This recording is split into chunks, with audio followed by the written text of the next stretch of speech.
Hey YouTube, what's up? It's Prince Way. Coming at you with a Bujin Deck Profile. This I definitely want to do a before and after. I have not been to my locals in a while, and today is the night before the sneak peek, and I want to test out. My build is a little different than what I've seen out there. I've looked through a couple videos, and just want to explain a couple things and put my take and get any criticism whatsoever. Feel like it would help me out. So let's just get right into it. Obviously, you run 3 Yamatos. Shouldn't have to say much there. 2 Mikazuchis. 2 is perfectly fine. It's great how he's dropped. I personally play him. I keep him in my hand unless I'm ready. I feel safe for an Xyz summon. Just drop him, Xyz, and he's great with the other Bujingi helpers like Crane, Turtle, Centipede. Makes him live. Mandatory, obviously. You need the 3 Cranes. This is like one of the biggest answers you're gonna have. Although I run this deck to where I feel safe. I like to feel safe, even if he's not with me. So searchable honest. Searchable honest are good though. Searchable honest are good. Bujingi turtles. Some people run 3, which is perfectly fine. I feel like at this point 2 is just great because hair's coming out in this next set, and two does its work. And in the words of WK Dad, it's 17. You can do shit. So it's still a very good card. 1 Quillin. People run 2.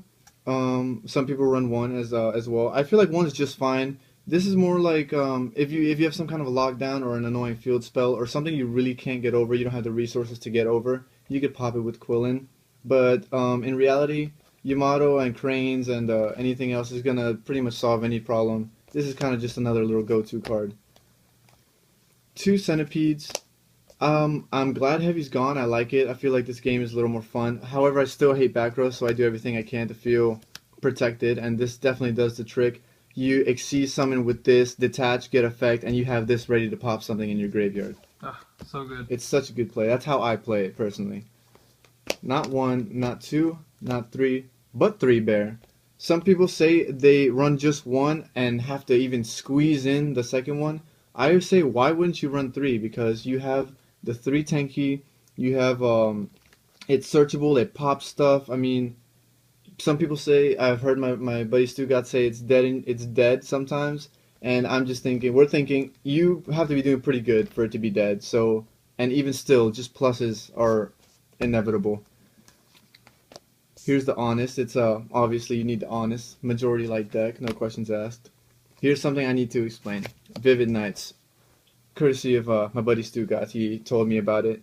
This card is a Beast Warrior, searchable by Tenki, light. It's an honest target. What its effect is when exactly 1 light Beast Warrior is targeted by an attack or a card effect, banish that one, special summon him. He stays if your opponent doesn't destroy him by battle or anything. And the next standby phase, the Beast Warrior that was banished returns to the field. So it's not summoned, it's returned. No bottomless, no torrentials, no things like that. And then you have an Xyz play ready to go. Yep. Really good card. And that's it for the monsters. How's Vivid Night been testing out? When you testing out? Vivid Night, it's been great. I mean, they used to be the crows, the Bujingi crows, because it's also hand traps are great in this deck.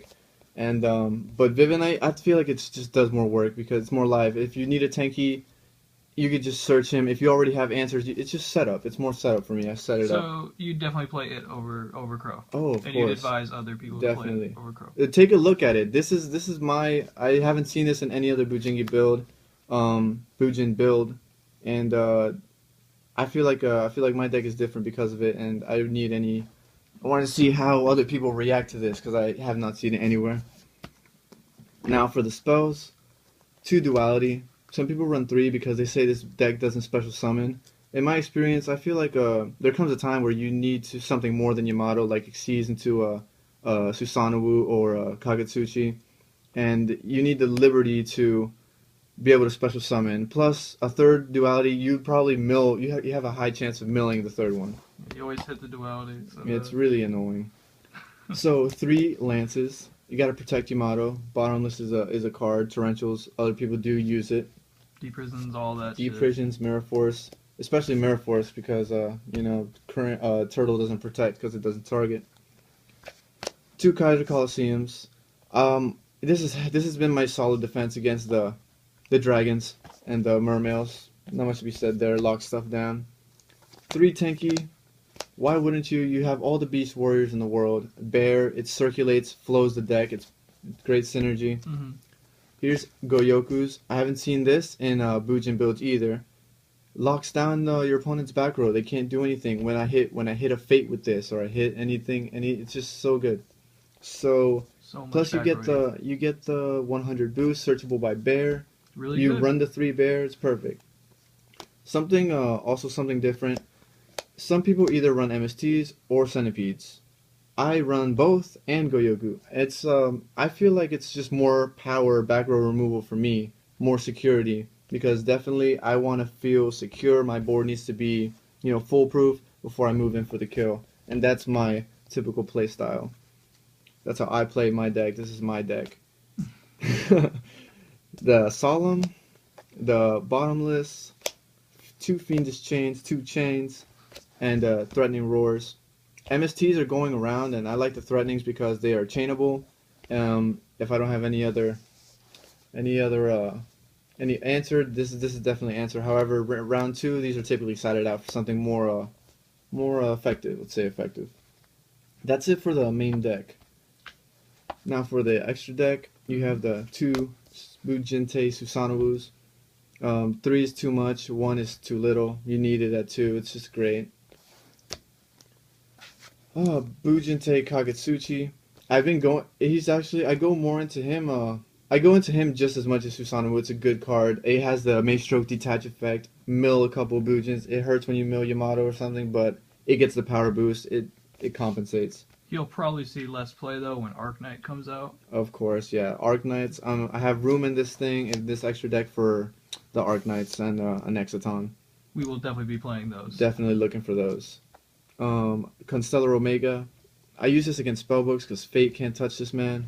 The Fiendish, all that. Nothing. It's just solid protection. I would like to have Constellar M7, but it's jumped to $40. Kind of makes me hesitate, but it's still a good card. I'm considering it, maybe.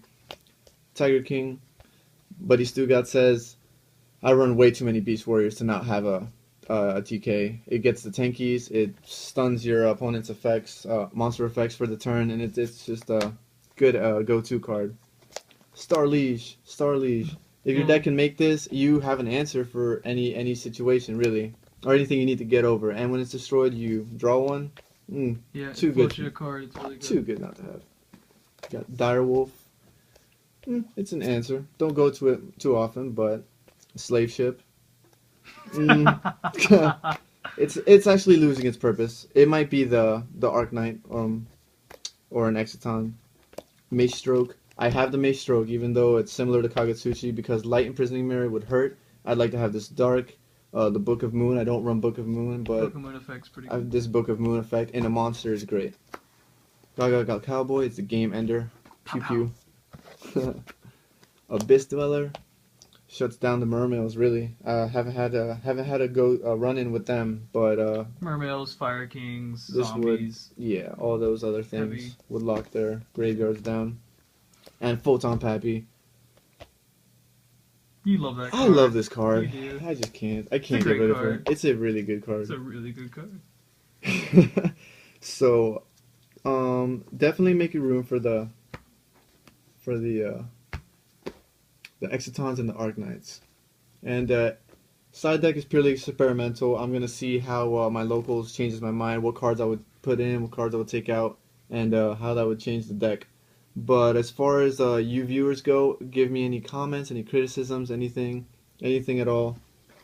Let me know how what you think of this build, because I think it's different. I like it. This is how I play it. So, thank you for watching, and that's it.